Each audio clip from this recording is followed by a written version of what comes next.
물질이 고체에서 액체로 또 기체로 바뀔 때 말이죠.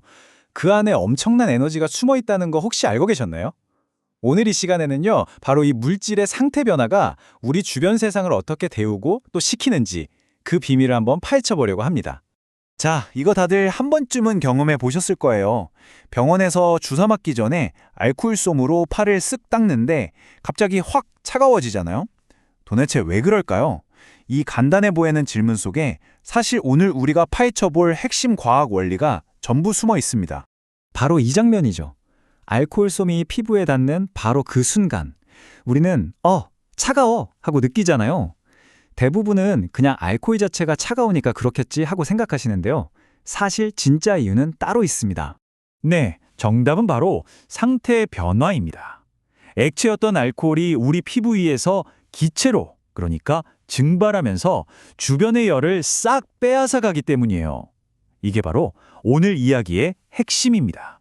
상태의 변화라는 건요, 항상 이 두 가지 방향으로만 일어나요. 에너지를 흡수하거나 아니면 방출하거나, 주변에서 에너지를 가져오면 그 주변은 차가워지고요. 반대로 에너지를 내놓으면 따뜻해지는 겁니다. 아주 간단하죠.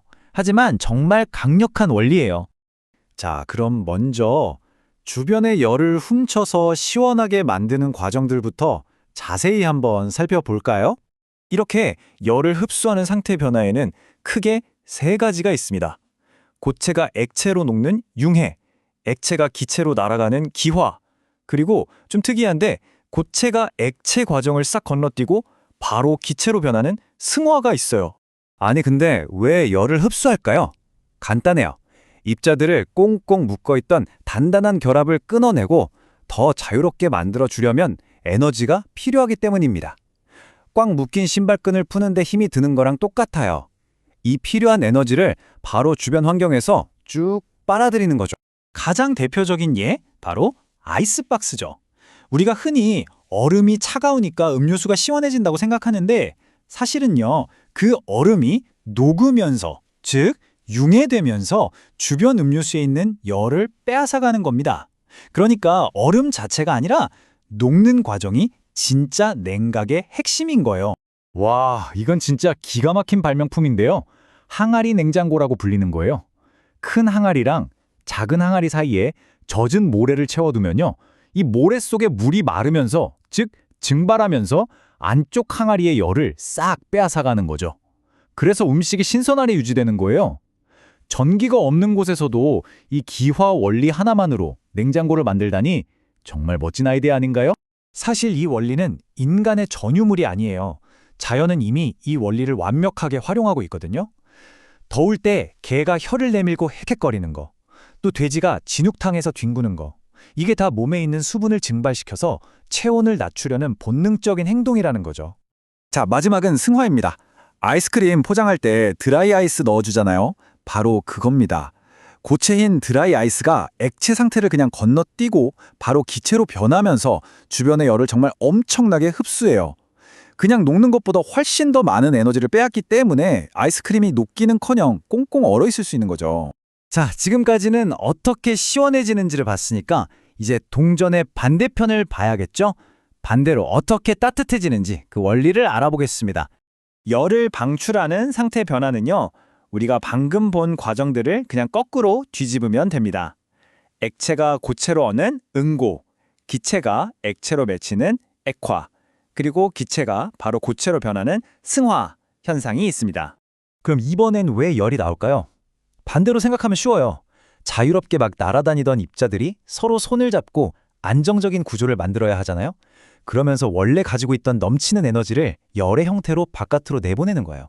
막 뛰어놀던 아이들이 집에 들어와서 얌전히 앉을 때 에너지를 발산하는 거랑 비슷하다고 생각하시면 돼요. 이거 진짜 재밌는 예시인데요. 혹시 파라핀 핸드 테라피라고 들어보셨어요? 액체 상태의 따뜻한 파라핀에 손을 담갔다 빼면요, 파라핀이 손 위에서 고체로 굳으면서, 즉 응고하면서 숨어있던 열을 막 방출해요. 그래서 손이 후끈후끈 따뜻해지는 치료 효과가 있는 겁니다.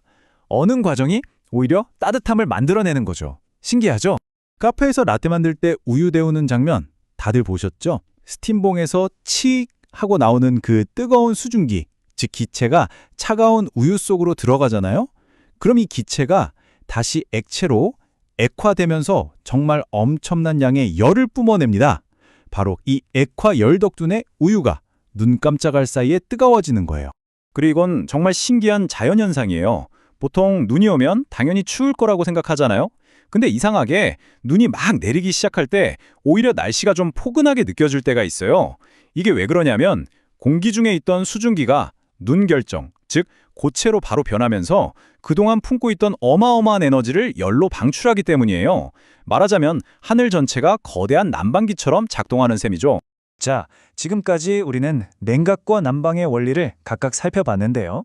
이 두 가지를 모두 아주 기가 막히게 사용하는 기계가 우리 주변에 있습니다. 바로 여름철 필수품 에어컨입니다.